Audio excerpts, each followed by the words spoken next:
নমস্কার বন্ধুরা আপনারা দেখছেন মিউজিক ইলেকট্রনিক্স টিপস। এই যে দেখছেন ইন্ডাকশান ওভেন, এই ইন্ডাকশান ওভেনটা হচ্ছে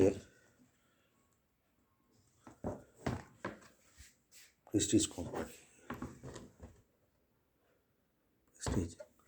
এর প্রবলেম হচ্ছে এখান থেকে শুরু করে এক দুটো সুইচ খারাপ, ড্যামেজড। আজকে আমি আপনাদের দেখাচ্ছি ড্যামেজ কেন হয়েছে। দেখতে পাচ্ছেন এই শোল্ডার পুরো বসে গেছে। এইগুলোকে রিশোল্ডার করবেন, তাহলে দেখবেন পয়েন্টগুলো কাজে আসবে, নয়তো সব কটা প্রিসেট আপনাকে চেঞ্জ করতে হবে। এর পেছনে খোলার 6টা স্ক্রুপ থাকে। এই হচ্ছে তাতাল দিয়ে সোল্ডারিং আয়রন দিয়ে সব কটাকে যে পয়েন্টগুলো আছে এই পয়েন্টগুলোকে পেস্ট করতে হবে। এই হলো 1 নম্বর। এটার কাজটা যখন করব আপনাদের দেখাবো। এটা সুরিয়া কোম্পানির আছে। ইও থেকে E1 2 3 4 5 6 7 এরও দেখায়। কয়েলের মেজারমেন্ট সব ঠিকই আছে। সেন্সার আমার দেখা হয়ে গেছে, ওকে আছে। পাখা ওকে আছে। এই সার্কিটটাকে পারলে থিনার দিয়ে ওয়াশ করবেন, ওকে। আর এই ময়লাগুলোকে তুলে দেবেন, দেখতে পাচ্ছেন।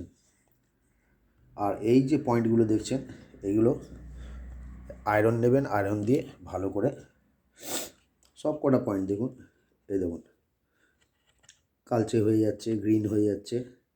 এই পয়েন্টগুলোকে সব রিশোল্ডার করুন, করতে ঠিক হয়ে যাবে।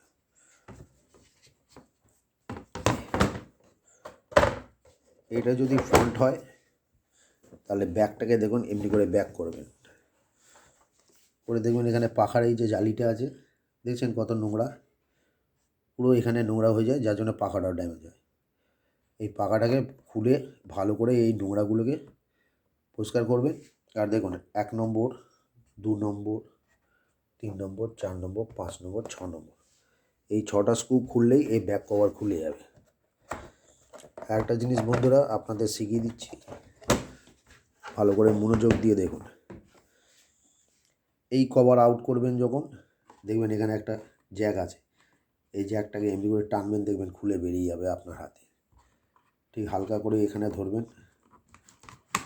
এই দেখুন খুলে বেরিয়ে গেল। তাহলে কি হলো, আমার এই পার্টসটা আলাদা হয়ে গেল,